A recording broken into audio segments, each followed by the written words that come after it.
அனைவருக்கும் வணக்கம். இன்று டெல்லியில் நடைபெற்ற நிதி ஆயோக் கூட்டத்தில் நம்ம முதலமைச்சர் விஜய் அவர்கள் பங்கேற்றிருக்கிறார். அந்த கூட்டம் நடந்து கொண்டிருக்கும் பொழுது நமது முதலமைச்சர் விஜய் அவர்கள் என்ன செஞ்சுக்கிட்டு இருக்கார் அப்படின்றத புகைப்படங்கள் எடுத்திருப்பாங்க இல்லையா? எல்லா புகைப்படங்களையும் வரிசையாக போடுறேன் பாருங்களேன். ஃபஸ்ட்டு அப்படியே சோகத்தின் உச்சியில் ஏதோ விரக்தியின் விளிம்பில் இருக்கிற மாதிரி இருக்கார். ரெண்டாவது புகைப்படம் பாருங்கள், எதையோ யோசிச்சுக்கிட்டே இருக்காரு. மற்றவங்களெல்லாம் பாருங்கள், எல்லாரும் ஆக்டிவாக அங்கிட்டு பார்க்குறாங்க இங்கிட்டு பார்க்குறாங்க, பேசுகிறத கவனிக்கிறாங்க, எல்லாம் பண்ணுறாங்க. ஆனால் இவர் மட்டும் சோன் அவுட் ஆகி வேறு ஏதோ உலகத்துக்குள்ளே வாழ்ந்துக்கிட்டு இருக்காரு. மூணாவது புகைப்படத்தில் மறுபடியும் கீழே பார்க்க ஆரம்பிச்சிட்டார். எடப்பாடி பழனிசாமி ஐயா மாதிரி ஏதாவது பர்பி ஏதாவது கண்ணுக்கு தெரியுதா கீழேன்னு தெரியல, கீழே பார்த்துக்கிட்டே இருக்காரு. சட்டமன்றத்துலையும் இப்படியே பார்க்குறாரு, டெல்லிக்கு போனாலும் இப்படியே பார்க்குறாரு. சுத்தமாக விருப்பமே இல்லை போல இருக்கே முதலமைச்சராக இருக்கிறதுக்கு. போகிற இடத்துல எல்லாம் ஒரே தூக்கம். சிஎம் சீட்டில் உட்கார்றதுக்கு முன்னாடி வரைக்கும் ஏன்டா இந்த விஜயை தொட்டோன்னு எல்லாரும் வருத்தப்பட போகிறீங்க அப்படின்னு சொல்லிக்கிட்டு இருந்தார். இப்போ சிஎம் ஆகிட்டு அவரே வருத்தப்பட்டுக்கிட்டு தான் இருக்காரு. ஏன்டா சிஎம் ஆனோன்னு வருத்தப்பட்டுக்கிட்டு இருக்காரு போல இருக்கு. அடுத்ததாக பார்த்தீங்கன்னா, இப்போ சமீபத்தில் சிங்கப்பெண் அதிரடிப்படை அப்படின்னு ஒரு படையை தொடங்கி வச்சிருக்காரு விஜய் அவர்கள். அந்த படை என்ன பண்ணுறாங்கன்னு பார்த்தீங்கன்னா, இப்போது செயல்பட ஆரம்பிச்சிருக்காங்க. அவங்க செய்யக்கூடிய வேலைகள் எல்லாத்தையும் பார்த்தீங்கன்னா ரீல்ஸ் எடுத்துக்கிட்டு இருக்காங்க. கூடவே கேமராமேனும் போகிறாங்க போல இருக்குது. வீடியோ எடுத்து ரீல்ஸ் தாங்க பண்ணிக்கிட்டு இருக்காங்க. இங்கே பாருங்கள், இந்த மாதிரி வீடியோக்கள் எடுத்து பின்னாடி ஏதோ மாஸ் பிஜிஎம்லாம் போட்டு அதிரடிப்படை மாஸ் வருக வருக வருகவே அப்படின்ட்டு ஒரு மாதிரி கொண்டாடிக்கிட்டு இருக்காங்க. காவல்துறையில் அவங்கவுங்க வேலையை பார்த்துக்கிட்டு இருந்தவங்களெல்லாம் கூட்டிகிட்டு வந்து சிங்கப்பெண் அதிரடிப்படைன்னு கூட்டிகிட்டு வந்து ரீல்ஸ் பண்ண விட்டுருக்குறாங்க. சக்ஸஸ்ஃபுல்லி காவல்துறையினரும் இப்போ ரீல்ஸ் பண்ண ஆரம்பிச்சிட்டாங்க. அஃபிஷியலாகவே கவர்மெண்ட்டே அவங்கள ரீல்ஸ் பண்ண வச்சுருக்கு. ரீல்ஸ் பண்ண வச்சு சம்பளம் கொடுக்கும் போல இருக்குது. சூப்பர் ப்ரோ, நல்ல மாற்றம். கோயம்புத்தூர் மாவட்டத்துக்கு நியமிக்கப்பட்ட காவல் அதிகாரிகள் உங்களுக்கு வந்து அதாவது ஒர்க் பண்ற பிளேஸ்ல இல்ல பஸ்ல போற போது நடக்கும் போது ஏதாவது பாலியல் தொடர்பான தொந்தரவுகளோ வேற ஏதாவது குடும்ப வன்முறைகளோ எது இருந்ததுன்னா இமீடியட்டா நீங்க 100க்கு கால் பண்ணீங்கன்னா உங்க இருக்கிற இடத்துக்கு இமீடியட் ரெஸ்பான்ஸ் கொடுக்கறது எங்களோட வேலை. இவங்க இப்போ இப்படி சொல்றாங்க, 100க்கு கால் பண்ணணுமா? அப்போ நீங்களும் போலீஸ் தானா? நீங்கள் என்னமோ டிஃப்ரெண்டானவங்க அப்படின்ற மாதிரிலாம்ல கட்டமைச்சாங்க. ஏதோ அதிரடிப்படை குற்றங்கள் நடக்கிறதுக்கு முன்னாடி வந்து தடுத்துருவாங்க, அப்படியே எல்லாத்தையும் சென்ஸ் பண்ணிக்கிட்டே இருப்பாங்க, எவன் என்னென்ன செய்கிறான் அப்படின்ட்டு சென்ஸ் பண்ணி டக்குன்னு குற்றத்தை தடுத்துருவாங்கன்னு சொன்னாங்க. நீங்கள் என்ன ஏதாவது நடந்தால் தான் கால் பண்ணணும்னு சொல்கிறீங்க? அதுவும் 100க்கு 100 வந்து நார்மலாக போலீஸுக்கு கால் பண்ணுற நம்பர் தானே, அது எதுக்கு உங்களுக்கு கால் பண்ணணும்? அப்போ நீங்கள் நார்மல் போலீஸ் தானா? வெறும் யூனிஃபார்மை மட்டும் மாற்றிருக்காங்களா? ஐய, அப்போ இது வந்து வெறும் நார்மல் போலீஸ் தான், காவல்துறை தான். சொச்சோ மக்களே, ஏமாந்துட்டோம், ஏமாற்றி விட்டாங்க கைஸ்.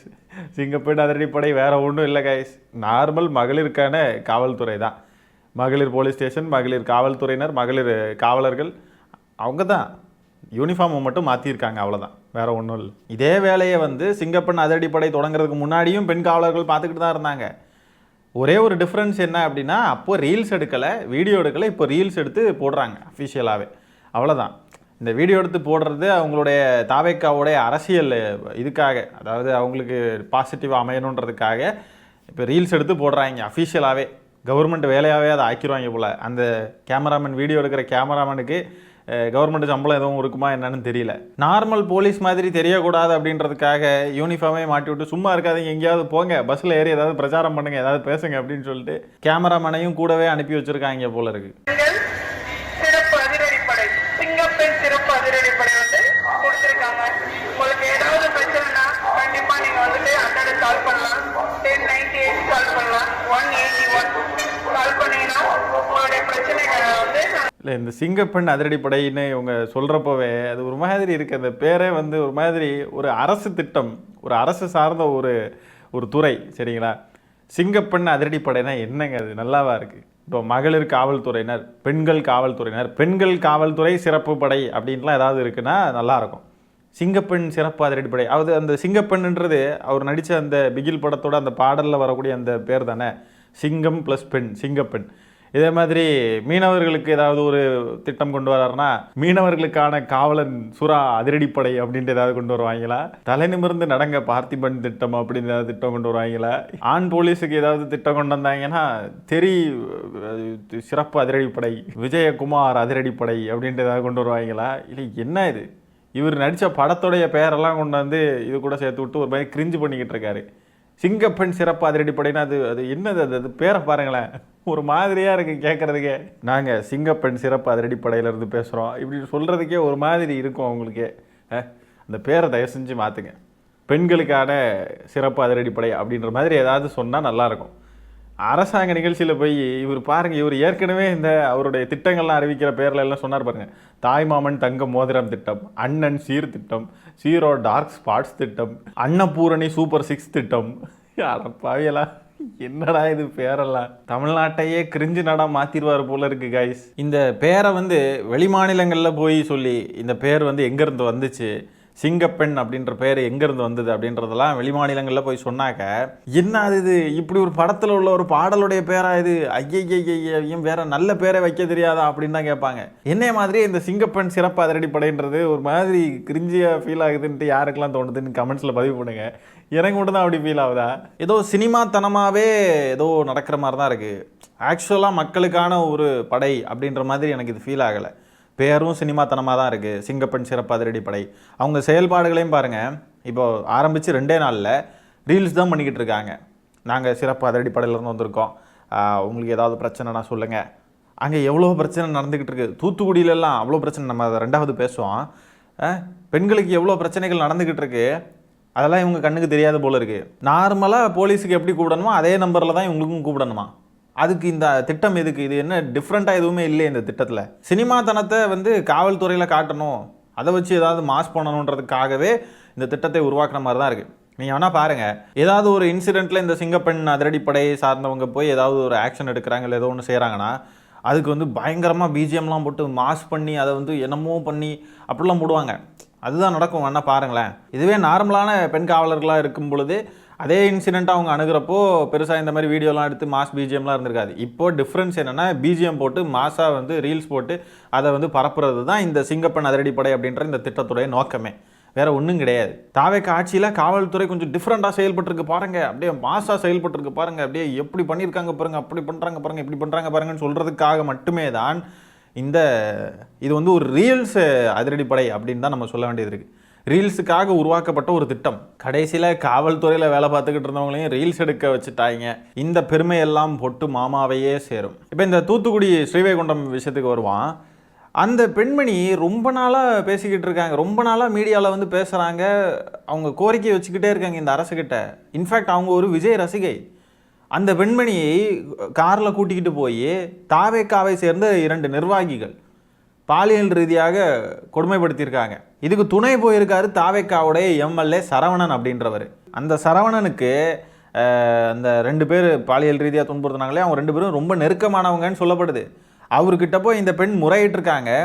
அவர் இதெல்லாம் ஒன்றும் இல்லை, இதெல்லாம் கண்டுக்காதீங்க அப்படின்ற மாதிரி அதை டீல் பண்ணியிருக்காரு. அமைச்சர் புஷி ஆனந்த் கிட்ட சொல்லி உனக்கு ஏதாவது வேலை வாங்கி தரேன் அப்படின்னு சொல்லி அந்த பெண்ணை சமாதானப்படுத்த முயன்றிருக்கிறார் அந்த சரவணன் எம்எல்ஏ. அந்த குற்றவாளிகள் அந்த பெண்கிட்ட என்ன சொல்லியிருக்காங்கன்னா, எல்லாம் மேலிடத்துக்கு தெரியும் அப்படின்ற மாதிரி சொல்லியிருக்காங்க. அப்போ யார் அந்த மேலிடம்? மேலிடத்துக்கு தெரிஞ்சு நடக்குது இந்த குற்றங்கள்லாம் அப்படின்னா யார் அந்த மேலிடம்? இப்போ முந்தானேத்து தான் விஜய் அவர்கள் பேசுகிறப்போ தனி மனித ஒழுக்கம் இருக்கணும் அப்படின்ட்டுலாம் பேசிக்கிட்டு இருந்தார். இப்போ என்னன்னா, தன்னுடைய கட்சிக்காரங்களே ஒரு பெண்ணை பாலியல் ரீதியாக துன்புறுத்தியிருக்காங்க. வேலை வாங்கி தரோன்னு சொல்லி கூட்டிகிட்டு போய் ஜூஸில் என்னத்தையோ கலந்து கொடுத்து அந்த பெண்ணை பாலியல் வன்கொடுமை செஞ்சுருக்காங்க. தன் கட்சிக்காரன் தனி மனித ஒழுக்கம் இல்லாமல் இருந்தால் அது விஜய் அவர்களுக்கு நெஞ்சு பொறுக்குது இல்லையே, மொமெண்ட் இல்லையா? அந்த மேடையில் பேசுகிறப்போ என்ன சொன்னார்? பெண்களுக்கு எதிரான குற்றங்கள்லாம் எங்களால் பொறுத்துக்கவே முடியாது அப்படின்னு சொன்னார். அப்போ தன்னுடைய கட்சிக்காரர்கள் எவ்வளோ குற்றங்களில் ஈடுபட்டிருக்காங்க. இப்போ விஜய் அவர்கள் ஆட்சிக்கு வந்ததுக்கு பிறகு எத்தனை குற்றங்கள், பாம்பு தினேஷு, இந்த தினேஷ் அந்த தினேஷ் எல்லாம் எவ்வளோ பெண்களுக்கு எதிரான குற்றங்களில் ஈடுபட்டிருக்காங்க. திருச்சியில் ஒருத்தன், சென்னையில் தாம்பரத்தில் ஒருத்தன் என்னன்னா பெண்ணு குளிக்கிறதை எட்டி பார்த்து மாட்டிக்கிட்டான். இப்படியெல்லாம் எவ்வளவு சம்பவங்கள் பார்க்குறோம். தாவேக்காவினரே பெண்களுக்கு எதிரான குற்றங்களில் எவ்வளோ பேர் ஈடுபடுறாங்க. அதெல்லாம் மட்டும் விஜய் அவர்களுக்கு கண்ணு தெரியாதா? நடவடிக்கைலாம் எடுக்க மாட்டாரா இதுக்கு எதிராக? இந்த சிங்கப்பெண் சிறப்பு அதிரடிப்படைன்றது எதுக்காக இருக்குது? அப்போது இப்போ ஸ்ரீவைகுண்டத்தில் இப்படி ஒரு பெண் பாதிக்கப்பட்டிருக்காங்க, அந்த பெண்ணுக்கு ஏதாவது ஹெல்ப் பண்ணலாம்ல? அந்த பெண்ணுக்கு போய் நீங்கள் சப்போர்ட்டிவாக இருக்கலாம்ல? ரீல்ஸ் பண்ணி போட்டுக்கிட்டு இருக்கிறது தான் வேலையாக வச்சுருக்காங்க. ரீல்ஸ் பண்ணுறதுக்காக தான் இப்படி ஒரு பிரிவை உருவாக்கியிருக்காரா சிங்கப்பெண் அதிரடிப்படைன்ட்டு சொல்லிட்டு? அந்த குற்றவாளிகளுக்கு துணை போன எம்எல்ஏ சரவணன் மீது என்ன நடவடிக்கை? மேலிடத்துக்கு தெரியும் அப்படின்னு சொல்லி அந்த குற்றவாளிகள் சொல்லியிருக்காங்க. அந்த மேலிடம் யார்? அவங்க மேலே நடவடிக்கை எடுக்கணும்ல?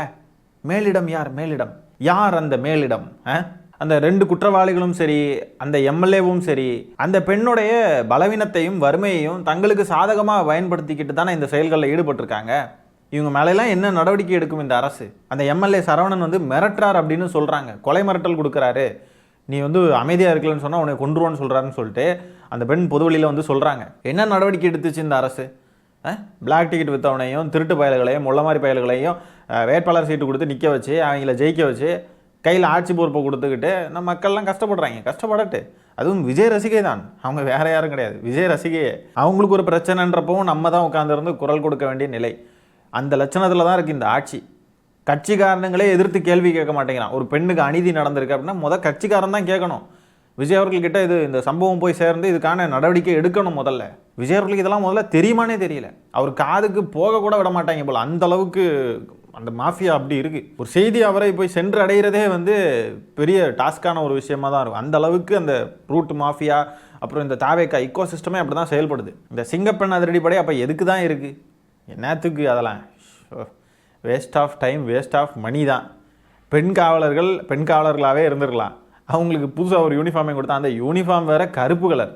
எந்த மட சாம்பிராணி முட்டா பைய இந்த மாதிரி ஒரு யூனிஃபார்மை டிசைன் பண்ணி கொடுத்தான்னு தெரியல.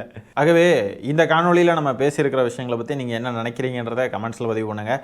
இந்த காணொலியை நான் இத்துடன் நிறைவு செய்து கொள்கிறேன். நன்றி, வணக்கம்.